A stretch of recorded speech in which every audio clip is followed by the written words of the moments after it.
Magandang hapon po mga kabrigada, si Tito Soto po para sa Brigada 7. Medyo malamig na po ang panahon, pero kung inaakala ninyong mananatiling malamig ang panahon, nagkakamali kayo. Naririto na naman ang mga bomb threat. Hindi lang ho yung mga pagbabanta ng pagpapasabog ng kung ano-anong building. Naririto na naman ang bomba threat. Pagbabanta ng pagbabalik ng maiinit na bold movies. Mga pelikulang nanunukso, nang aakit, nangungurot sa kalamnan ng mga manonood. Mga pelikulang kinababaliwan at kinamumuhian. Anong meron ng mga bold movies at walang kasawa-sawa mga manonood dito? Anong epekto nito sa lipunan natin? Anong uri ng mga artista ang gumaganap sa mga ganitong pelikula? Muli, wala pong pagnanasa ang brigadang maghusga. Nanunuri lamang po para sa mas malalim na pangunawa. Isang kontrobersyal na setehan kasama sina Rosana Roses at Sabrina M. Matapos ang ilang paalala.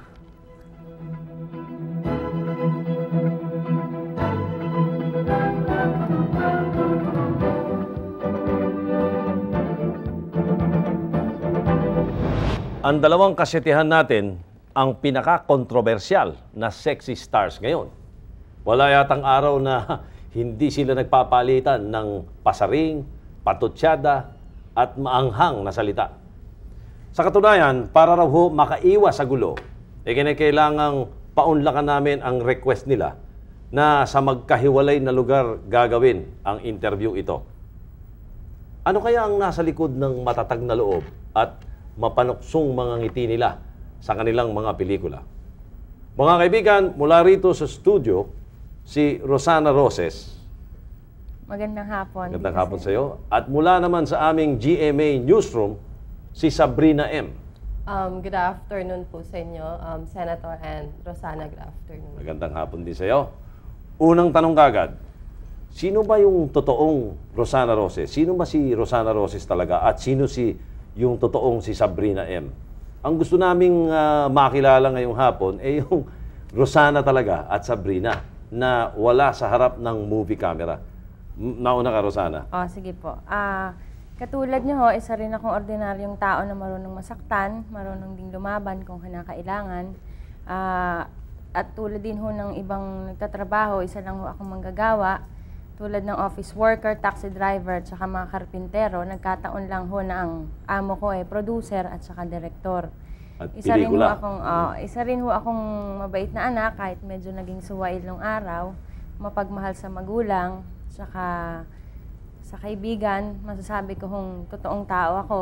At pag nagmahal ako ng kaibigan, talagang mahal ko. Marami na ho ang nakapagpatunay niyan at napakapait ko rin kaaway, pag naging kaaway mo ko, at marami na rin nakaranas niyan. In other words, si Rosana Roses, isang tao, isang karaniwang tao, isang tunay na tao. Opo. Ayan ang iyong pananaw mismo. Sabrina, sino naman si Sabrina? Yung totoong Sabrina? Bali, Senator, ano naman po ako? Simpleng tao lang po ako. Mapagmahal na kapatid, anak, and siguro totoong tao. And I'm sure naman na totoong tao ako at hindi ako plastic talaga. Ayun. Ano bang dahilan? At palagay natin, kasi sasabihin din ng ibang mga katalagahan, hindi kami rin mga totoong tao din naman kami. Ano ba naman ang dahilan at kayong dalawa'y nag-bold? Ito ba ikaw ba sa'yo, Rosana, ito ba pangarap mo nung araw? Childhood dream mo ba maging artista? O ano ito, tawag ng kagipitan? Well, kilala ho ako sa pagiging totoong tao kung magsalita. Sasabihin ko na ho sa inyo, talagang financial reason. Dahil binayayaan man ho ako ng Diyos ng magandang muka, pero hindi ako binayayaan ng Diyos ng ganong karangyaan. So, kung bibigyan ako ng pagkakataon, hindi naman ho pala ako nabigyan ng pagkakataong mamasukan sa opisina, dahil hindi nga ako nakatapos ng pag-aaral dahil sa pagiging suwail kong anak na pinagsisihan ko naman ngayon. Pero huli na, ngayon, nabalik ka na. Wala na ho akong magagawa dahil last card ko na ho to. Kaya binigyan ka naman ng Diyos ngayon ng pagkakataon, pero sa pelikula kaya ito. nga nagpapasalamat ako. Oo, pero yung lakas ng loob mo sa sa bold movies ang gawin, hindi mo pinangarap to nung araw o naisip mo rin na nung bata ka, gusto mo maging artista, kahit anong role, kaya mong gampanan? Hindi ho, dahil kung ginusto kong mag-artista, nung mas bata ako. Hindi ngayong 23 anyos na ako.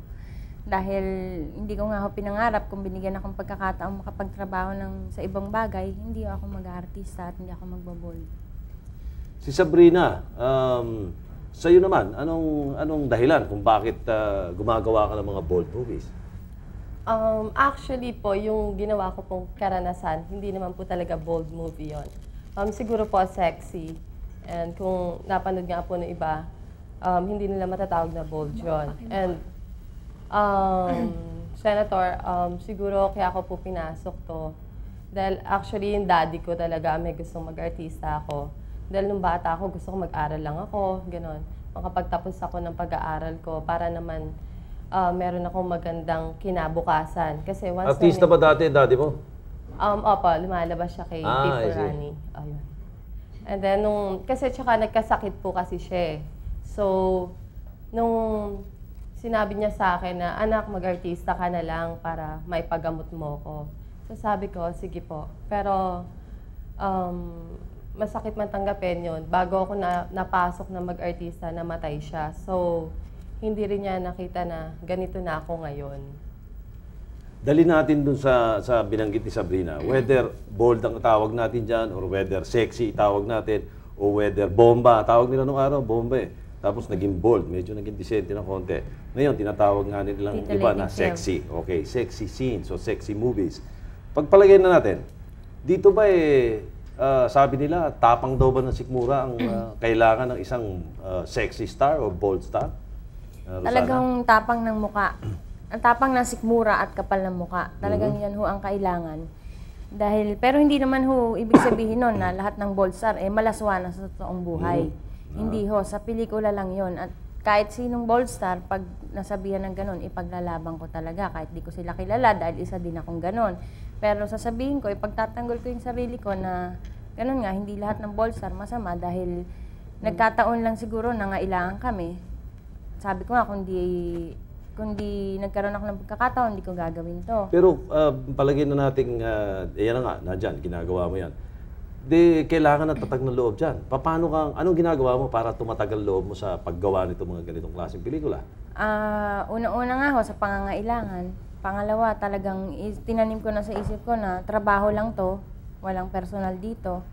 Tsaka tinanggal ko na rin ho yung mali siya ko sa katawan dahil pag yan ang nangyari, puro pretension, puro inhibition ng So kailangan pagka ganyan, inaalis mo yung mali siya para yung hindi ako, hanggat maaari, no ng limitations, no pretension. Paano ginagawa ng direktor para i-motivate kayo? Basta sinasabi sa inyo kung ano Sinasabi niya dapat. po sa amin na gagawin natin itong scene na to dahil kailangan, hindi dahil para maghubad lang kayo. Kailangan i-explica sa'yo kung bakit kailangan maghubad, let's say, or let's say sexy. Ako naman, yung part ko, tatanong ko sa kanila, kasi pro MTRCB ako, sabihin ko, kinakailangan bang gawin natin yan o kinakailangan hindi na natin gawin dahil puputulin. So basta hindi ka rin naman papayag na basta sabihin hubad na hubad, maghuhubad. Hindi, gagawin ko yung alam kong makakalusot sa paningin ng MTRCB kasi ang mga tao ngayon matatalino na hindi na kailangan bigyan mo ng eksaktong sexual act para So, gumagana yung imagination nila kahit mukha lang through touch and caresses. Mata-turn on yung mga tao. Hindi kailangan yung mismong sexy expression lang na mukha, pwede na. Hindi kailangan pakita yung buong katawan. Ganun ang nasa tingin. Sabrina, ikaw ba? Anong nakakapag-motivate sa'yo? Ano ang nakakapagpatatag ng loob mo kapag kailangan ng eksena, kailangan maghubad ka or kailangan sexy yung eksena? Ano naman ang ginagawa mo? Wala naman po. Iniisip ko lang na, trabaho lang, walang personalan.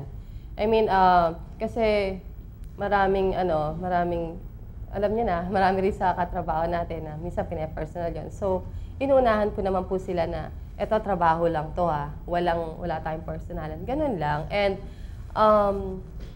kaya rin po nagawa ko talaga to dahil gusto ko rin i-prove sa ibang tao na meron din akong sariling kakayanan.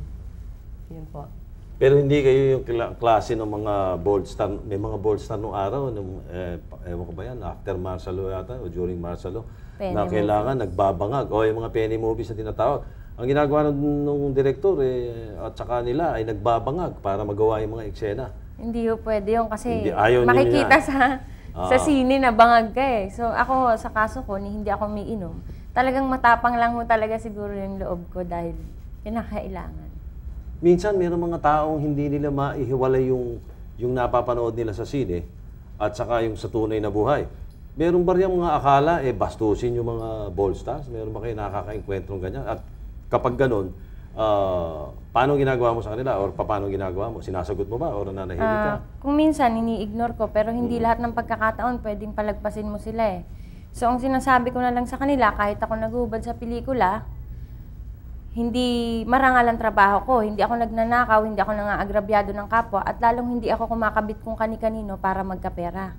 Sa mga moralista naman, nagsasabing mahalay yung mga ginagawa ko, natutuwa ako dahil kahit papano sa lipunan natin, may natitira pang mga katulad nyo. Pero pinapaalalahanan ko lang kayo na napakaliit ng pagitan sa pagiging moralista, sa pagiging ipokrito. Pag may isa ako nakita sa inyo na gumawa ng immoral o kaimoralan, ako mismo mauuna magbabati ko sa inyo. Sa'yo naman, Sabrina, ano nangyayari kapag, let's say, merong tipong gustong bumastos sa'yo dahil akala bastusin yung mga bold stars? Ganun ang mentalidad ng iba na hindi maihiwalay yung tunay na buhay doon sa mga napapanood. Awa naman po ng Diyos sa ngayon, wala pa naman bumabastos sa akin. Dahil kasi once na lumabas ako ng bahay or nagpupunta ako sa mga malls, kasi simple lang naman po ako kumilos. Pero siguro pagka merong, dumating yung time na may bumastos sa akin, siguro sasapukin ko kagad. Wala bang kayo natatanggap na mga obscene phone calls o mga death threats? Wala bang mga tumatawag na gano'n sa'yo, Sabrina? Wala naman po. Wala naman.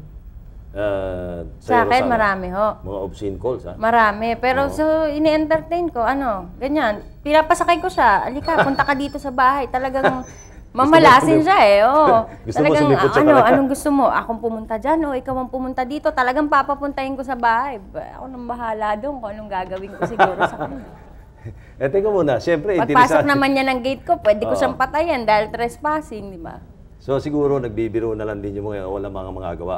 Pag pumatol sila sa mga... Hindi, nung minsan naka-enkwentro na kami, yun nga yung incidenting natutukan ko ng barel. Nagpapasalamat ako sa Diyos, hindi ko napatay. Dahil madaling araw, pagod ka, galing kang shooting, kumakain ka sa isang sulok ng restaurant, may mambabasto sa yung lalaki, lalabas-labas pa yung dila. Parang talagang gusto ko nang patayin eh. May mga ganun kabastos talaga. Tatlo sila eh. So, ako babae ako. So, kaya nga ako... Kumbaga, nagubad ako sa pelikula, pero yung suot ko nung araw na yun, disenteng-disente, tapos babasusin ka. Sa tunay na buhay. Parang wala kang nanay ah. Parang, di ba, baka may kapatid kang babae, gusto mo, bastusin ko din. Dapat talaga magkaroon ng linya at maintindihan ng ating mga kaibigan. Pero itong mga kabrigada natin nanonood sa atin ngayon dito, Rosana, Sabrina, siyempre, interesado sila sa mga love life ninyo eh. Sino ba o ano ang tipo ninyong lalaki? Ikaw muna, Rosana. Ako naman hindi ako tumitingin sa panlabas na kanyoan ng tao, lalong hindi ako tumitingin sa kung magkano yung laman ng wallet niya o magkano laman ng bangko niya. Basta tatanggapin lang ho niya ako kung ano yung nakaraan ko, kung kaya mong lunukin. Pag yun ang nagawa mo, mamahalin kita habang buhay. Hanggang mamatay ka. So sa'yo ugali? Yung ugali. Pagtanggap sa'yo, hindi yung itsura? Oo. Basta tinanggap mo ko, tanggapin mo lahat ng nakaraan ko, tanggapin mo buong pamilya ko, mahalin mo silang lahat. Pag di mo nagawa yan, wag na. Wag ka na makipag-usap sa akin. Ikaw, Sabrina, ano tipo mong lalaki? Well, kahit naman po sino siguro babae, di ba? Hindi po talaga hinahanap yung personalidad ng isang tao.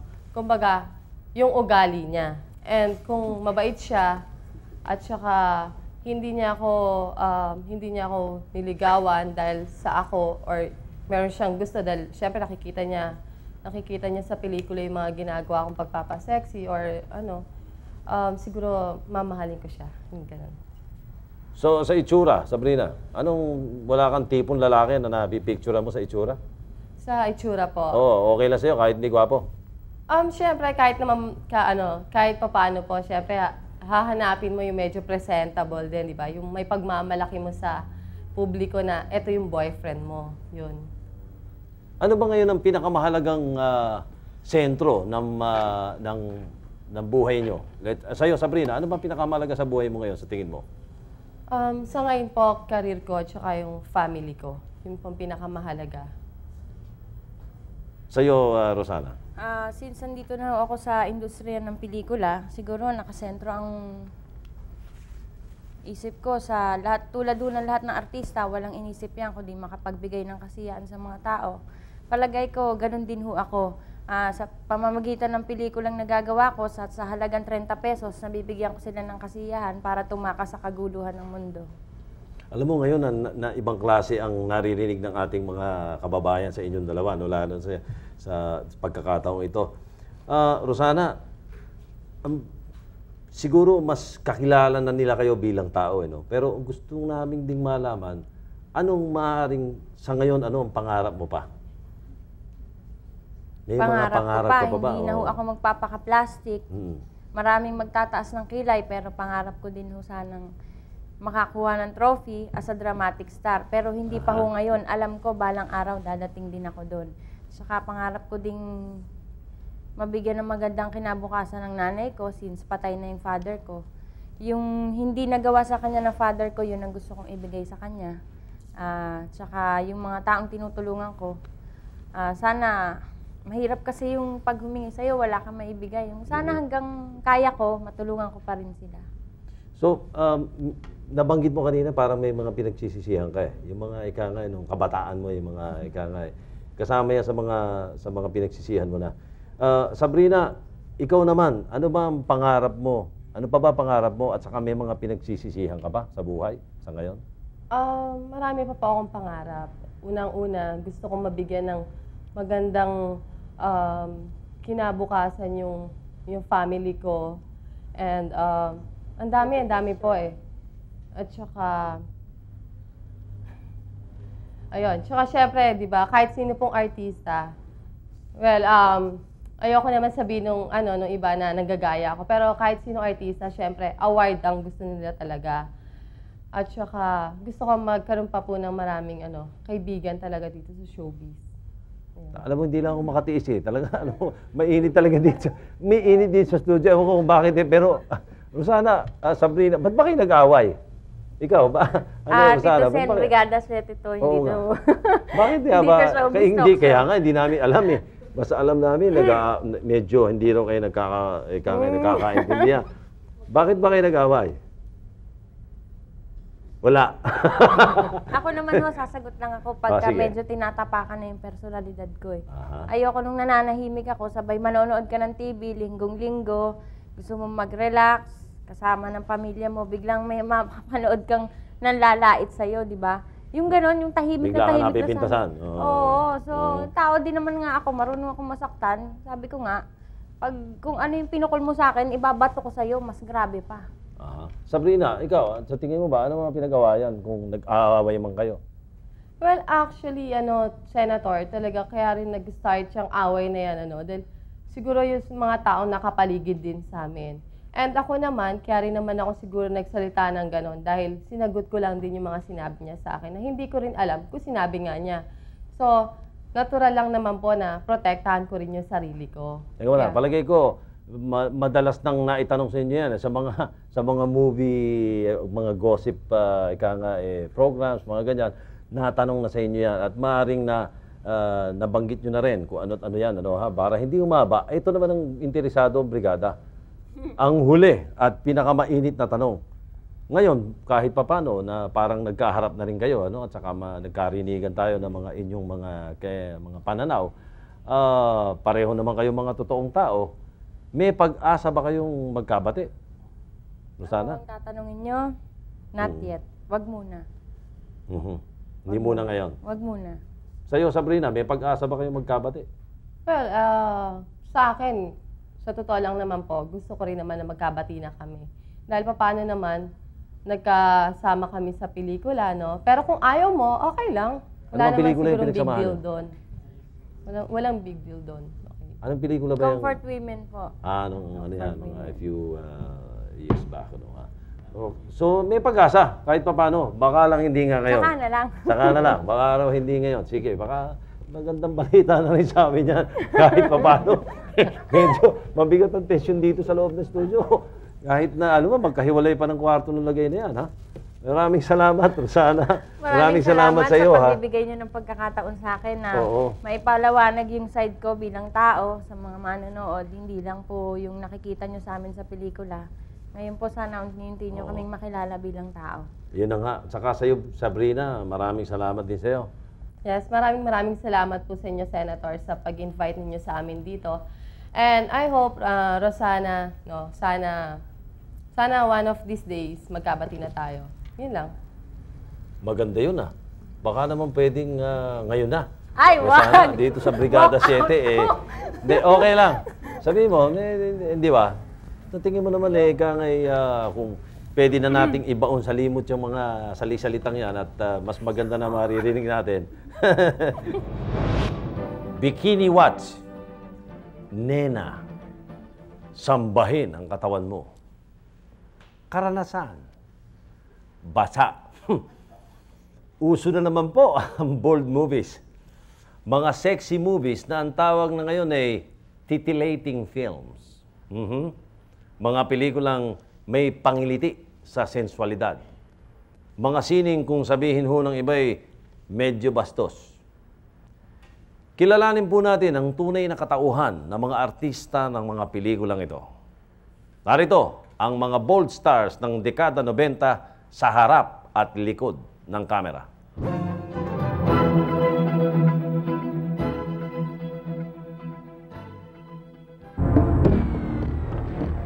Para silang mga diyosa ng puting tabing, nagtataglay ng kanya-kanyang alindog, walang kasawaang keriktan, naghahandog ng mapanuksong kasariwaang sapat upang busugin ang mata ng mga kalalakihan. Kung tawagin sila ay mga bold stars, pero ngayon, kilala bilang TQ o titillating queen. Sometimes I feel offended. It's how they say it eh. It's how they say it. Bold star, kasi like dun sa noon na term no, na alam ko, talagang naguhubad yan, na talagang bear all. But I didn't naman. So... Masakit. Kasi matatanggap ko na sasabihin na bold star ako if naghubad ako talaga, you know. But, yun nga, like what I told you earlier, the most daring thing that I did there is I was wearing a camisole and it's wet look. That's what they call it, wet look. Isa sa nangunang magsabog muli ng kahalayan sa pelikulang Pilipino sa loob ng dekadang ito ay si Rosana Roses. Pag nakikita ko yung mga sexy stars nun, Sino-sino? sila Alma Moreno, sila, even yung mga alaga ni Ray de la Cruz noon, sabi ko, paglaki ko, tatalbugan ko kayong lahat. Ganon. Intayin nyo lang ako. So, yun, biglang, nagkatotoo, nanggulat ako, no? Pero... Ngunit hindi lahat ay naging madali para kay Rosana o Jennifer Cruz Adriano. Noong bata pa lamang siya'y naramdaman na niya kung paano ang hirap ng pagkita ng pera. Naglalako pa ako ng pandesal noon, saka turon. Mahilig ako magtinda. So, ugali ko na yung nangungupit ako ng pera nung maliit ako. Kasi hindi ako binibigyan eh. Ang daddy ko medyo may pagkakuripot eh. Hindi lahat sila ay tulad ni Rosana. Nauna pa man ay nangarap na maging bold star. Maniniwala ba kayong si Charmaine Suarez ay nag-ambisyon ding magmadre? Noon talaga gusto ko madre at saka doktor, gusto ko sabay. Ewan ko, but the innocence of being a madre attracts me very much when I was a child. Tapos they're being very holy. Bata pa lamang ay maarte na sa harap ng kamera itong si Charmaine o Charmaine How sa tunay na buhay. Hindi rin naging sagabal ang maagang paghihiwalay ng kanyang mga magulang upang maging matagumpay siya sa hinaharap. Ang pagkapanalo ni Charmaine bilang Face of the Year 1993 ang tuluyang nagpabago sa kanyang career. Kaya lang kung minsan, gusto niya na ang tignan ay ang kakayahan niya sa pag-arte at hindi lang ang kanyang magandang katawan. I really do get offended sometimes. Kasi parang yun na lang ba yung nakikita nyo? Pati hindi kayo tumingin sa aking muka, di ba? Yun naman ang una mong mapupuna, di ba? Hindi naman dapat yon. Sabi ko nga kung deroskas lang, di ba, sa bilyar. Binigay ko na sa mga bading eh. Sa kaso naman ni Sabrina M., naging puhunan niya ang paglahok sa mutya ng Pilipinas para pasukin ang magulong daigdig ng showbiz. Pero inamin ni Maricaren Palasige na ito'y pagtupad sa pangakong naiwan niya sa kanyang yumaong ama. Sa sarili ko, wala akong tiwala. Sabi ng daddy ko, hindi, pwede ka, anak, ganyan. So sabi ko, sige po, para maipagamot ko kayo, mag-aartista ako. Pero sinamang palad, namatay siya bago ako mag-artista. Ang pagkamatay din ng ama ni Rosana ang naging inspirasyon upang ituloy niya ang pagharap sa kamera. Hanggang ngayon, di niya malilimutan ang pagkamatay nito last year. Nung namatay siya, yung bangkay niya nasa ospital, hindi matubos ng nanay ko kasi walang pera. So ang ginawa, yung alikarsa ng mga pamangkin ko, inilabas lahat, tsaka nagbilang ng barya. Imagine, nagpunta sa ospital, isang lata ng ice cream yung dalang barya. Parang, wow, nakakaawa, gano'n, di ba? Patay na yung, gano'n parang, yung patay na nga, tapos, ang sakit. Hindi mo siya namimiss? Namimiss. Parang, wow, sana nandito kayo. Sa tagumpay ko sana nakikita. Pero I'm sure nakikita niya yun, huwag akong paiyakin. Kung minsan ang tagumpay ay may kaakibat na lungkot, 2 linggong nag-iiyak si Stella Ruiz nang iwan siya ng kanyang mga kaibigan pagkatapos na ipalabas ang kanyang unang pelikula. They don't want to talk to me. They never phone me ever after that. Anong sinabi sa'yo ng mga kaibigan mo? They go, my God, Stella, what are you doing to your life? Ganon. Yung parang, why? Bakit?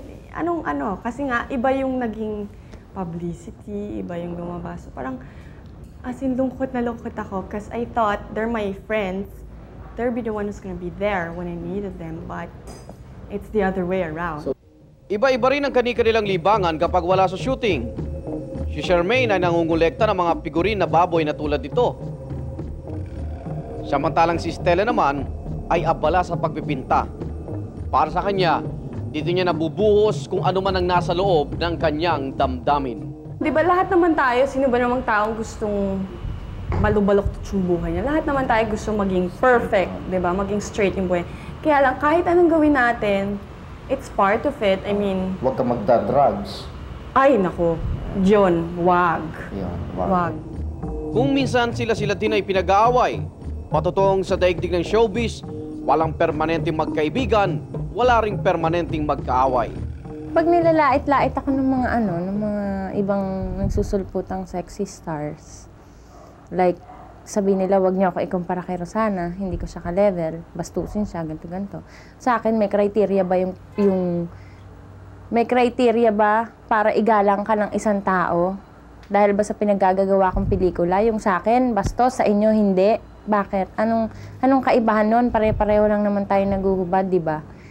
Like yung sa amin ni Rosana, actually, ngayon hindi na ako galit kay Rosana eh.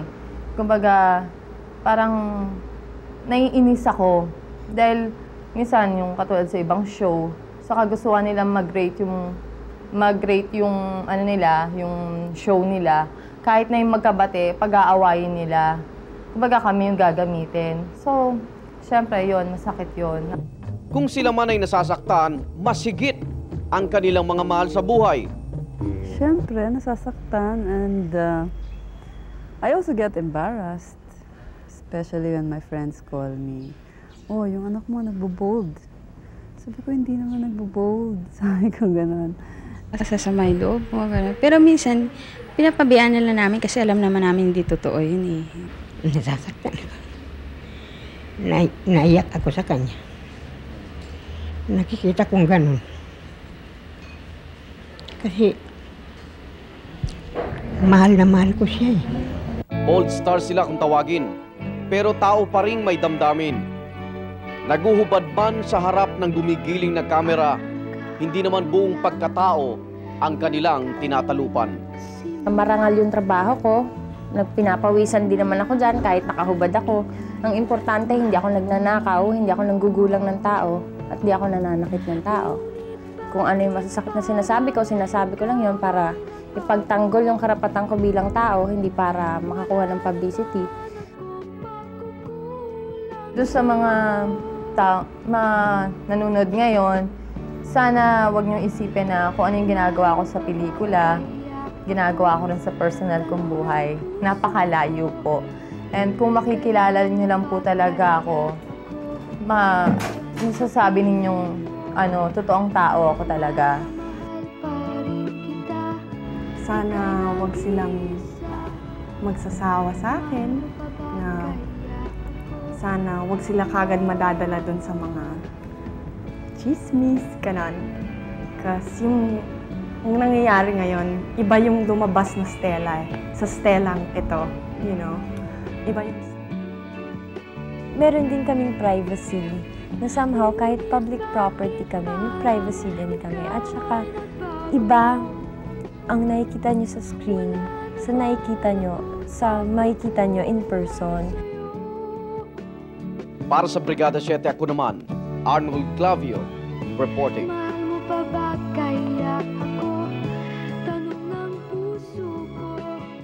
Sa kasaysayan ng pelikulang Pilipino, sari-saring pangalan na ang naibigay sa ganitong uri ng pelikula.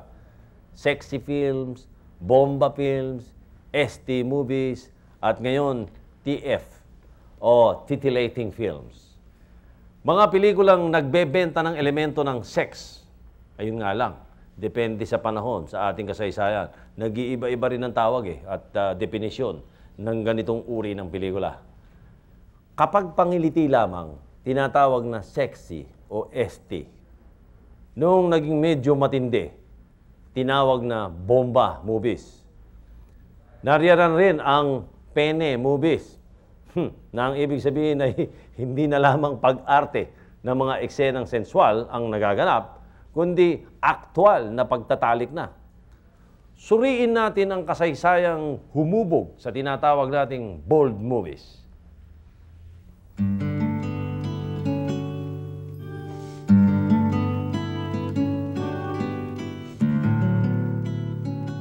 Pag sinabi mo kasing bold, ibig sabihin meron ng pagbabago yung treatment tungkol sa sex at saka tungkol sa sexuality, no? Meron ding kasalanan ng audience yan. Kung hindi pa panoorin yan ng mga kalalakihan, hindi yan makapalabas, hindi kikita. I think the borderline between artistry and pornography is when you can offer an erotic subject in a scene and then the viewer has a choice. Noong panahon nga ni Marcos, panahon din ng martial law, no? Ito ay parang expression ng rebellion laban sa establishmento, no? Naging bahagi na sa kasaysayan ng pelikulang Pilipino ang mga pelikulang kung tawagin ay bomba, paglalarawan ng mahubad na katawan at pagtatalik. Subalit, kailan nga ba ito nagsimula? Yung Uhaw, natatandaan ko yun, 1970, yun ang isa, kung hindi man yun ang kauna-unahang pelikulang tumalakay talaga sa paksa ng sex at may mga hayagang pagpapakita ng sex. Yaon ang mga taong namayagpag ang mga pangalang Merly Fernandez na siyang bida sa pelikulang Uhaw, Riza sa pelikulang Nympha, at iba pang mga artistang nakilala sa ganitong uri ng pelikula. Ayon kay Justino Durmiendo, isang kritiko, sa pamagat pa lamang ng ganitong mga pelikula, tiyak nakakagat kaagad ang mga kalalakihang manood noong mga panahong iyon. Naalala ko yung mga ganong pelikula, yung mga Dayukdok, yung Saging ni Pasing, mga Batuta ni Dracula, mga ganon na mga pamagat ng mga pelikula noon. Ang paglaganap noon ng mga panooring bomba at pagkonsinti dito ng pamahalaan ay bahagi di mano ng panlilibang sa mga Pilipino para makalimot sa mga pambansang suliranin. Sabi nila, kung aliwin mo ang mga tao sa pamamagitan ng mga bomba, ay makakalimutin na lang magprotesta sa gobyerno.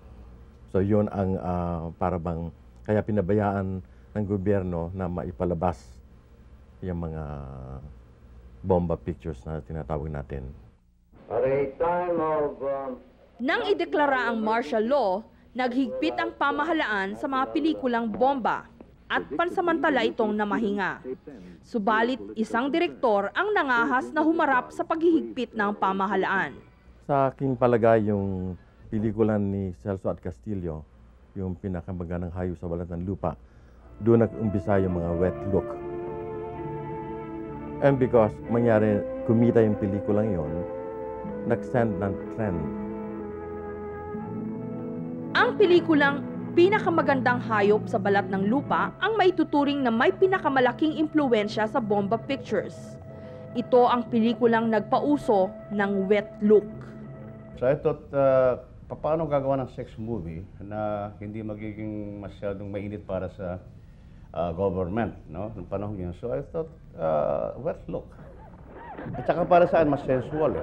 Mas sensual sa akin yung hindi mo nakikita. Hindi vulgar representation, not necessarily nude in the flesh. May cover siya, kaya lang basa lang. Isang eksperimento lamang ang naturang pelikula ayon kay Direk Celso Ad Castillo at maituturing niyang tagumpay ang kanyang pagtatangka. Kasi yun ang unang nga after martial law na pelikulang Bold. And then habang ginagawa yon, marami ako nadidinig na walang mangyayari sa pelikula, walang story pa yun nung magpunta kami sa location eh. Pati si Gloria hindi alam kung anong story eh. Hindi kami masyado concerned na nabasa ang t-shirt namin o sinabunutan ako or anything. Basta pag sinabi ni Celso noon na action, hala, tuloy na at masakit dahil ang daming bato at seashells. Ang attack ko sa ganyan mga situation is wala akong rehearsals. Sabi ko, di mag-away kayo dyan.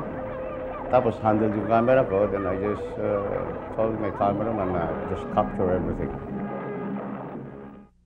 Mga unang taon ng dekada 80 nang itatag ni dating unang ginang Imelda Marcos ang Experimental Cinema of the Philippines. Ang Manila Film Center ang naging sinehan para sa mga pelikulang walang putol at hindi dumadaan sa Board of Censors. Muli itong naghudyat ng pamamayagpag ng mga panooring bomba. Siyempre, yung film center available na yon at saka doon lang daw pinalalabas yung mga hindi na kailangan masensor dahil naging site yun ng International Film Festival. So yun ang naging bansag sa ECP. Ang ECP nung araw ay parang naging binansagan niyang parang sentro ng pornografiya. Ang kaibahan nga lang, maituturing na dekalidad ang mga pelikulang ito. Ilan sa mga pelikulang naitanghal noon ang kontrobersyal na Scorpio Nights ni Peke Galiaga. Ang Isla ni Direktor Celso Ad Castillo na pinagbidahan ng dating binibining Pilipinas na si Maria Isabel Lopez. At ang Boatman ni Ticoy Aguiluz. Yung Boatman, pwedeng i-classify na dekalidad. Si Ticoy Aguiluz, tinalakan niya isang bold topic na isang lalaki na nagpagawa ng katawan, ngunit merong social relevance. Isa si Father Nick Cruz sa mga miyembro ng Experimental Cinema of the Philippines ng mga panahong yon. Ayon sa kanya'y masyadong inabuso ng naturang ahensya ang kanyang kapangyarihan. Meron kaming talagang matinding, mainit na diskusyon kung bakit ipinapasok o pinababayaang gumawa yung producers ng ganitong klaseng pelikula. So, there was a time na ibig namin mag-resign. Minsan pa rin pumaimbulog sa industriya ng pagpipelikula ang mga tinatawag na penekula o penetration movies. Dito'y ipinapakita ang aktwal na pagtatalik hanggang sa sukdulan nito. Ang pene talaga mga XXX movies. Talagang pornography na ang mga pelikulang ito. Dahil karamihan nito ay mga nagpapakita talaga ng mga sex acts. At Ang mga talagang lumalabas dyan ay talagang mga sikat na mga bombero at bombera ang tawag sa kanila noon. Nang bumagsak ang pamahalaang Marcos noong 1986 at naitatag ang administrasyon ni Cory Aquino, muling nagbagong bihis ang mga pelikulang bomba. Nagsimula naman ang mga tinatawag na ST o sex trip movies. Ang mga naging diyosa ng ganitong mga pelikula ay sina Cristina Gonzalez, Gretchen Barreto, Rita Avila at Rina Reyes. Ang ST movies ay mga pelikulang walang hayagang pagpapakita ng pagtatalik at masiselang bahagi ng katawan. Kinikiliti lamang nito ang imahinasyon ng mga manunood. Sa kasalukuyan ay namamayagpag naman ang mga titillating films na pinangungunahan ng mga gaya ni Rosana Roses, Sabrina M., Charmaine Zuarez at Stella Ruiz.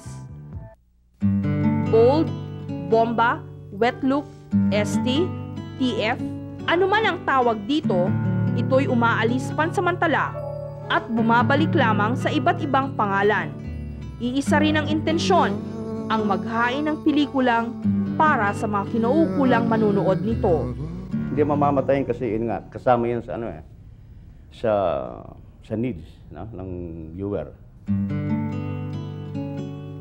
Para po sa Brigada 7, ito si Jessica Soho, reporting.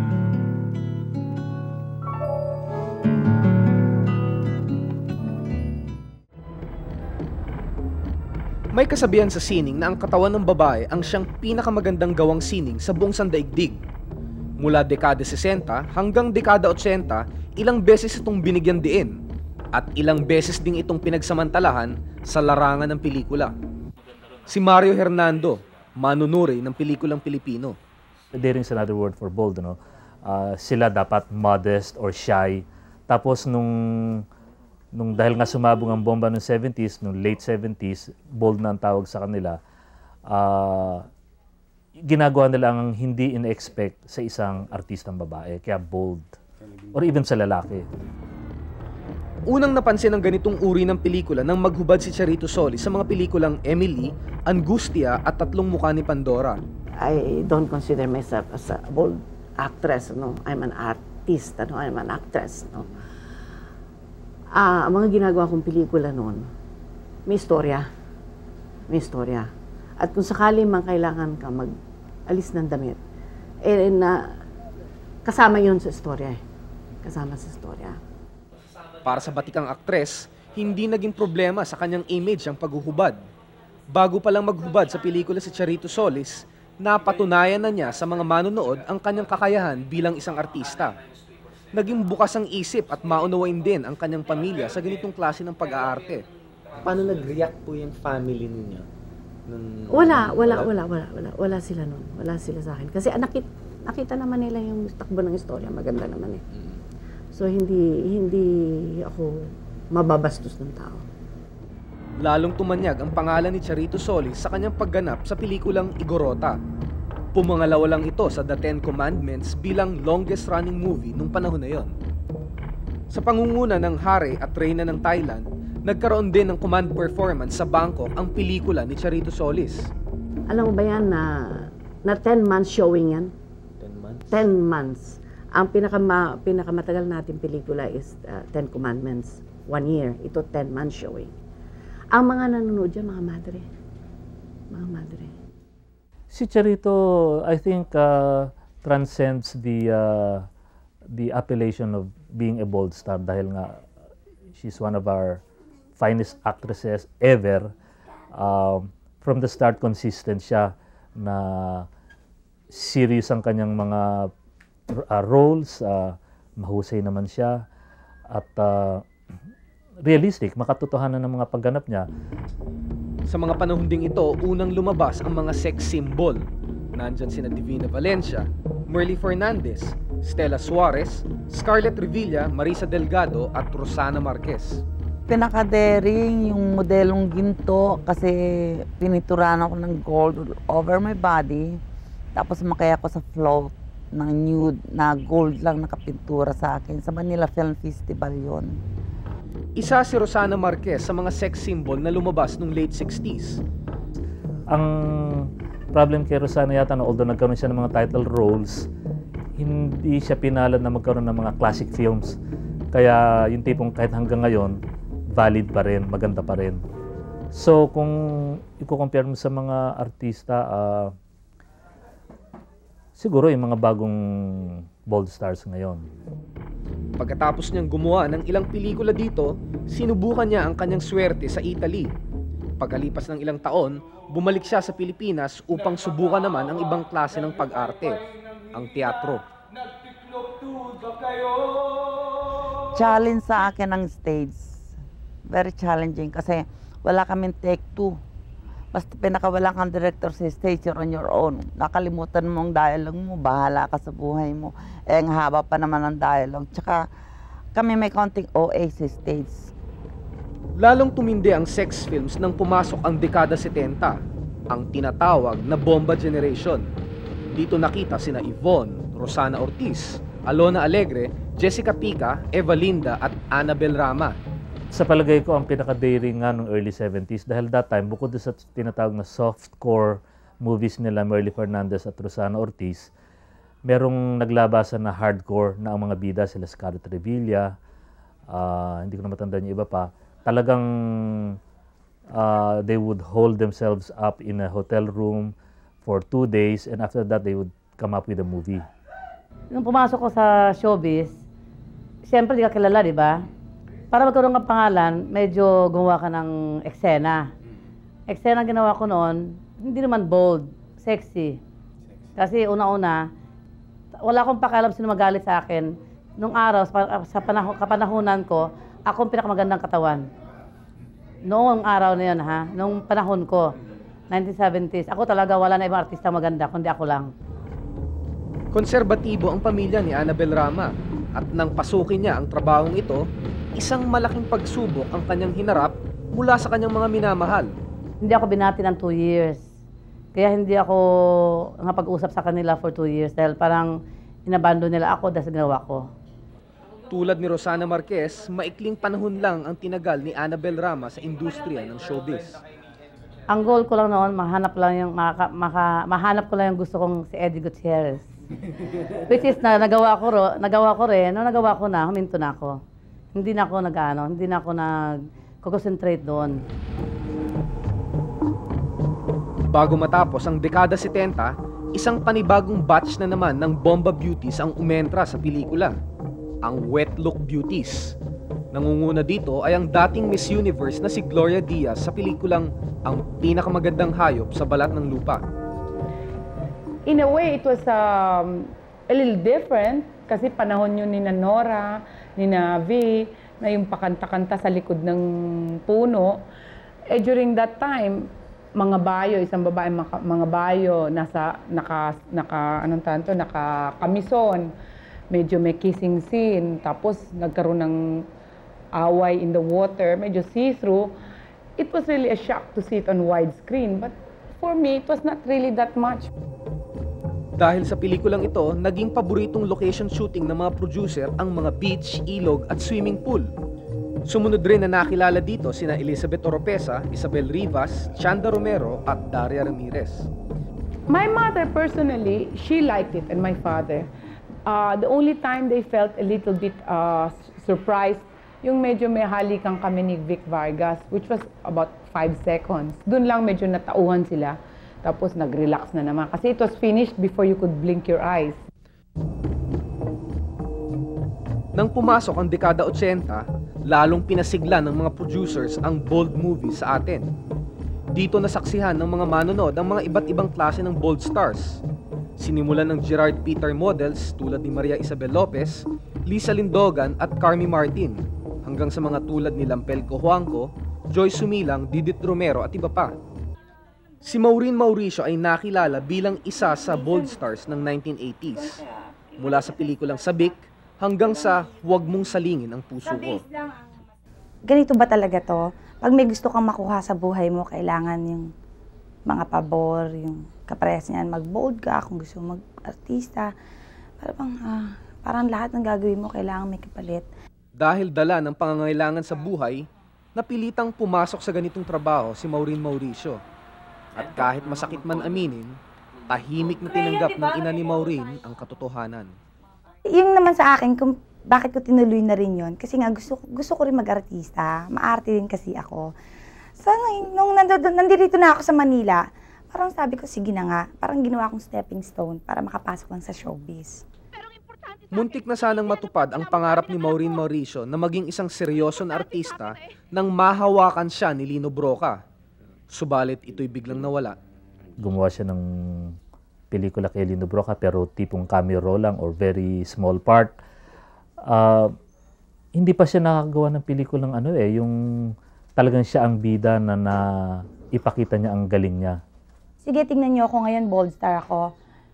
Balang araw, mawawala din ako sa sitwasyon kong yan. Makikita niyo talagang nag-aartista talaga ako. Talagang umaarte ako. Hindi maghuhubad. Mula kay Charito Solis hanggang kay Maureen Mauricio, lahat sila'y nangarap para maging isang sikat na artista. Subalit hindi lahat ay maaaring maging matagumpay. Isang mapait na katotohanan na mahirap harapin ng sino man. Wala akong pinagsisihan dahil it was shown all over the world, all over America at saka iyan lang ang the only Filipino movie yung Igorota na binigyan ng command performance. Yan lang ang pinanood ng King and Queen of Thailand nung pinalabas doon. Hindi ko pa nagsisisihan. Kasi it's done in good taste yung mga ginawa kong pelikula nung araw. In fact, pinagmamalaki ko yun sa Europe. Hindi ko pinagsisihan yun. Ginawa ko yun. Sabihin, ginusto ko. Walang pumilit sa akin. Pag may ginawa akong isang bagay, hindi ko pinagsisisihan. Maganda man ang maging resulta o pangit, hindi ko pinagsisisihan. Para sa Brigada 7, ito si Israel Cando, reporting. Hindi man patas isipin, ang mga lalaki tila tanggap ng elemento sa larangan ng pagbobold. Tila walang gaanong kontrobersya sa partisipasyon nila sa mga bold movies.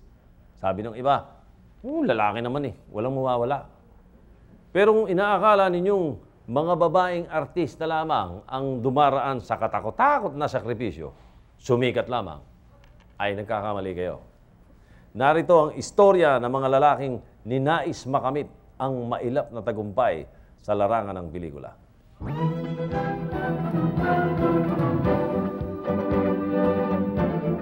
They say kasi actors umiiyak on cue. Pakita mo nga sa amin yun.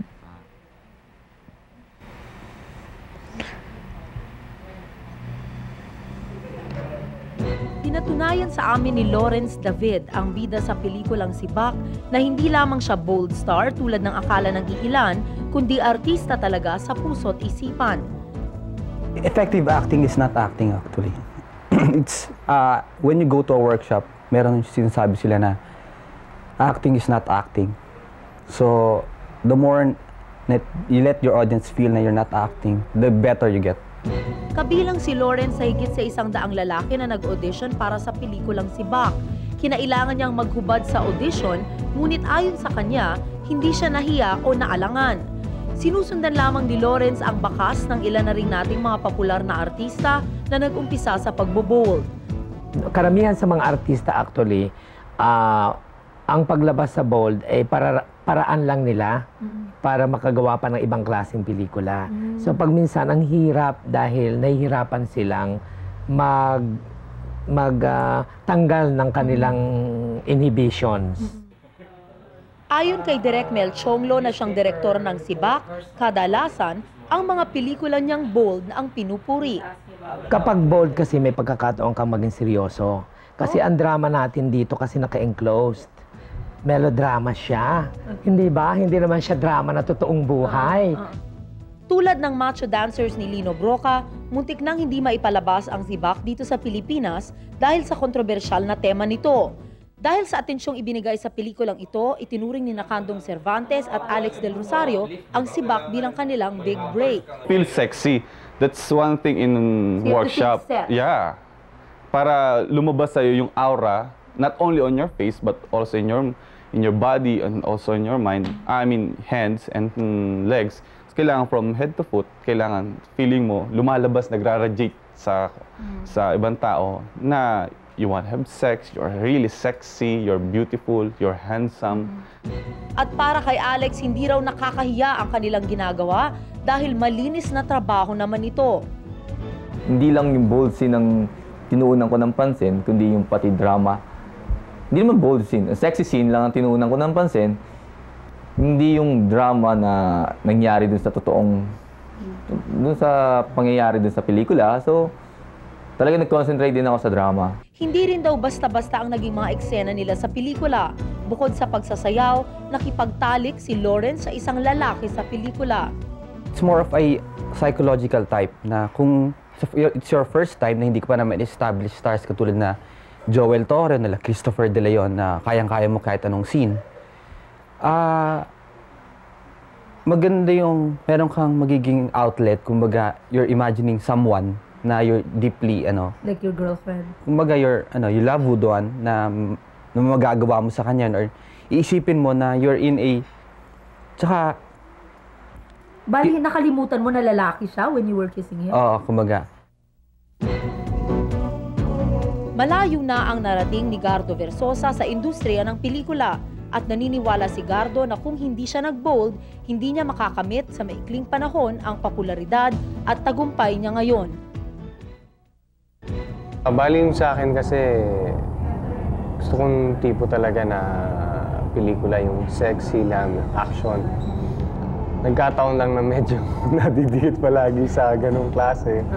Saka medyo siguro yung trend ngayon, bumabalik siya ulit. Ganon naman yun, panapanahon eh. Noong una, hiyang-hiya rin si Gardong maghubad. Ngunit ayon sa kanya, tinitraining sila bago gawin ang isang bold scene at sinisigurong komportable sila sa harap ng kamera. Ayon kay Gardo, action films ang karaniwang gustong pasukan ng mga male bold stars. Kaya lang, mas madaling pasukan ang bold dahil mabilis itong makakuha ng atensyon ng tao. Ito isang pamamaraan lang ng pelikula para mapansin yung artista. Ganon din naman sa mga babae. Sina Lorna Tolentino, Alma Moreno, Rio Locsin, lahat sila nagdaan dyan. At dahil ito ang gusto ng mga manunood, handa nilang gawin ang kahit ano para sumikat. Ngunit may limitasyon din. Up to wearing skimpy trunks, skimpy briefs, that's it. How But about frontal nudity, no.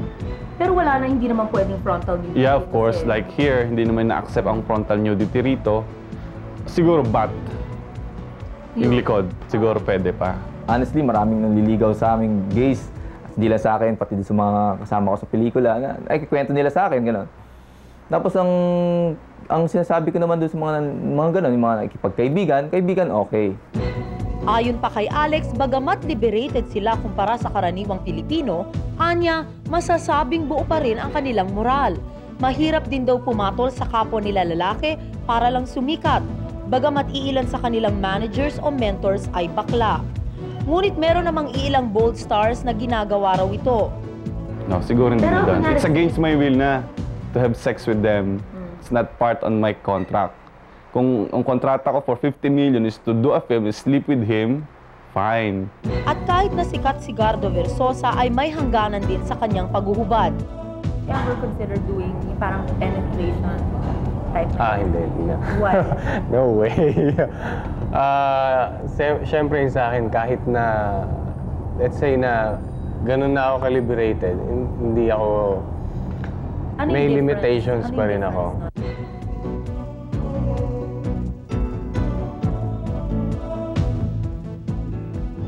Ang isang pelikulang katulad ng Sibak, marami nagkakaroon ng misinterpretation na sinasabi nila, ba pelikula lang ng kabaklaan.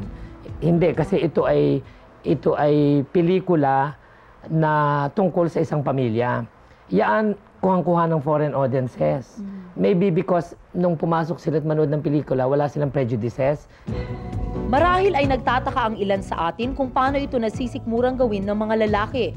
Ngunit lahat ng bagay ay may kapalit. Para kay Lawrence, pangarap niyang sumikat at handa niya itong panindigan. Para po sa Brigada 7, ito si Karen Davila, reporting.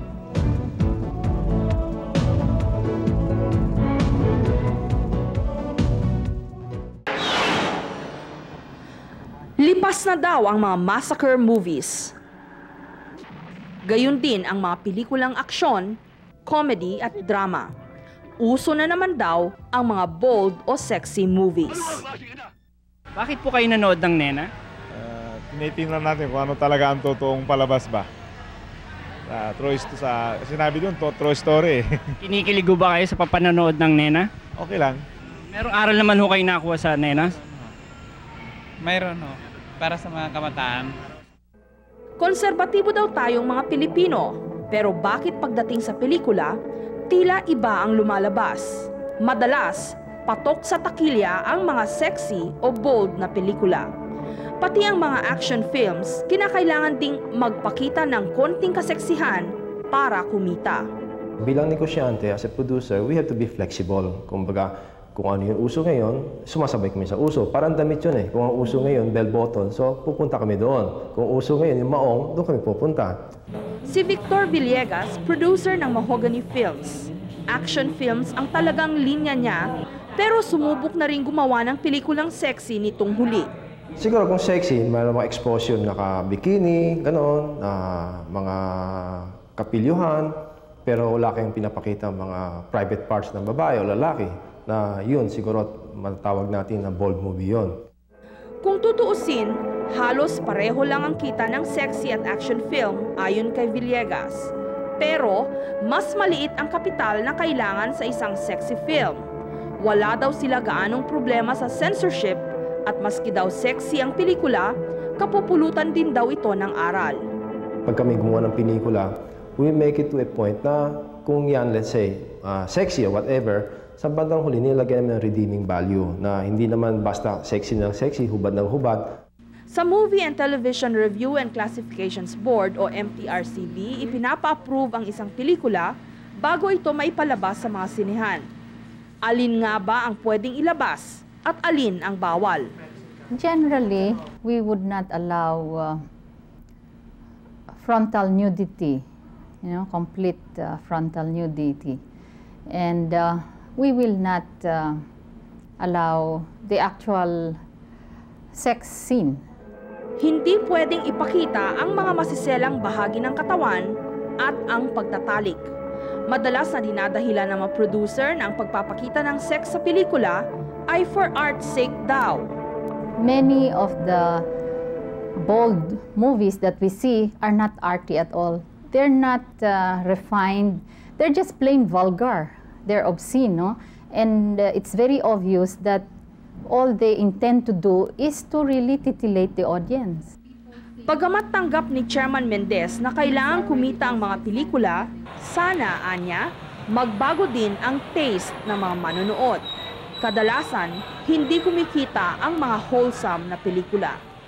It boils down to our audience. If our audience can only appreciate, the moviegoers can go to a movie that is a good, wholesome movie, then it will make money, then the producer will be happy, he'll make more good movies, and we would be in that ideal situation, no? Cut! Si Mauro Gia Samonte ng Seiko Films. Siya ang kinikilalang nagbalik ng kasalukuyang bold trend sa pelikulang Pilipino. Ilan sa kanyang mga obra, Machete, Kandungan, at ngayon, ang pelikulang Basa. It's harder to make a woman strip than making a stuntman jump from the 5th floor of a building. Madaling gawin, madali ding kumita. Pero hindi lang daw yan ang dahilan kung bakit paborito niyang gawin ang mga pelikulang bold. Isang malaking depekto ng movie industry sa ngayon ay yung star system. With 6 movies na merong captive audience yan, I'm able to launch a complete newcomer and turn her star overnight. Pero di ba siya nakukonsensya dahil immoral di umano ang mga ganitong pelikula? Hindi rin daw maganda ang itinuturong leksyon nito, lalo na sa mga kabataan. Yung sinasabi mong immoral, I think is just a product of media hype. Alam mo, ang isang pelikula, kagaya ng any other product in the market, kinakailangan i-package mo yan eh. So, it's more of the question of packaging na ginagawa ni Robitan than the product itself. Sa kagustuhang kumita, ginigimikan ng husto ang promotion ng pelikula. Kahit na hindi ito gaanong bold. Pero bakit nga ba kailangan pang magpakita ng konting laman ika nga? Ayon kay Direk, ito'y kinakailangan. I've come to realize that people go to see a movie that arouse the basic instincts in them. Now, what do I mean by basic instincts? Like pure pity and terror. Yung maiiyak ka, matatawa ka. Now, sex is one of the basic instincts. Alam ko kung paano paiyakin ng audience. Alam ko kung paano sila tatakutin. Alam ko kung paano sila palilibugin. Ayon naman kay Direk Celso Ad Castillo, ang bold trend ay impluwensya daw sa atin ng Hollywood. Kahit na sabihin natin very conservative tayo, as a race, sa pelikula hindi tayo conservative. Kasi we were brought up by the Hollywood escapism. Si Direk Celso Ad ang nagpasimula ng bold trend noong dekada 70. Una niyang ginawa ang pinakamagandang hayop sa balat ng lupa bilang pang-testing daw kung uubra ang mga ganong pelikula noong martial law. Sinundan pa ito ng mga experimental movies. Subalit hindi di mano nagustuhan ni Pangulong Marcos ang Burlesque Queen. Dahil sa sobrang patok nito, tila natabunan ng ibang programa de gobyerno noon. At bakit may bold? Ang pelikula niya ay refleksyon ng buhay. Ang elementong bold ay bahagi rin ng ating pagkatao.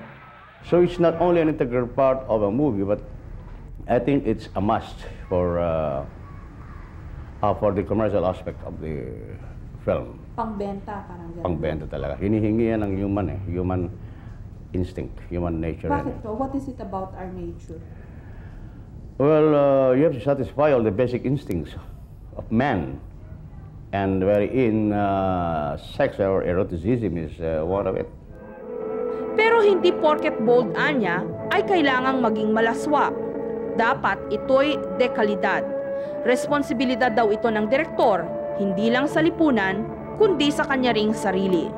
Ang direktor dapat meron siyang dedication at saka loyalty at saka responsibility sa sarili.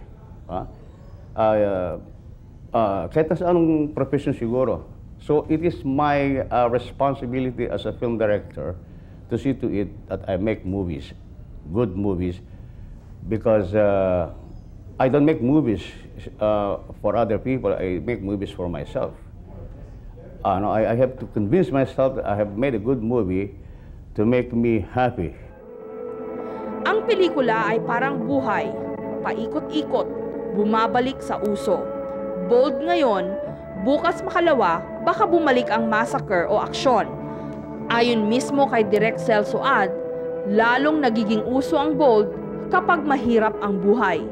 Kailangan ng pang-aliw upang makalimot sa mga problema, kahit na panandalian lang. Para po sa Brigada 7, ito si Jessica Soho, reporting.